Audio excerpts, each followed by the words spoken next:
Tatlong magkakaanak ang patay matapos matrap sa nasusunog nilang bahay sa Navotas City. At kabilang po sa nasawi ang isang buntis at bata. Saksi si Von Aquino.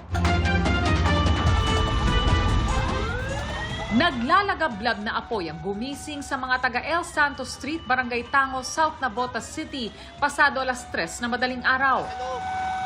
Pati ang poste ng kuryente na may mga kontador at salasalabat na kable, nilamon din ang apoy. Sa kasawiang palad, natrap sa loob ng nasunog na bahay ang 45 years old na ginang, kanyang 9 na taong gulang na anak at 20 anyos na buntis na anak.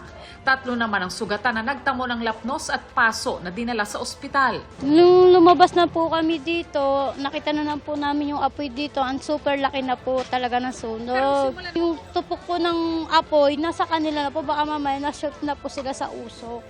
Kaya po hindi na sila nakalabas. Ayon sa Navotas BFP, tinatayang 10 bahay ang nasunog at 20 pamilya ang nasunugan.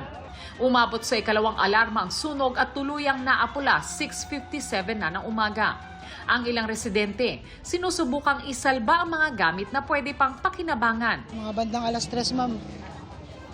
Malaki na yung usok tsaka yung apoy, ma'am. Tsaka wala na kaming nakuha, ma'am, talaga. Sana mabigyan kami ng damit or kahit mga pangkain man lang, ma'am. Ayon sa BFP, tinatayang nasa 70,000 pesos ang halaga ng pinsala. Sa ngayon, inaalam pa ang sanhi ng sunog. Isa naman ang kumpirmadong nasawi sa sunog sa isang residential area sa East Riverside, Barangay Paltok sa Quezon City alas 9 ng umaga. Ayon sa BFP, bumalik lamang ang 15 anyos na lalaking biktima sa nasusunog nilang bahay pero lumaki pa ang apoy at hindi na siya nakalabas ng bahay.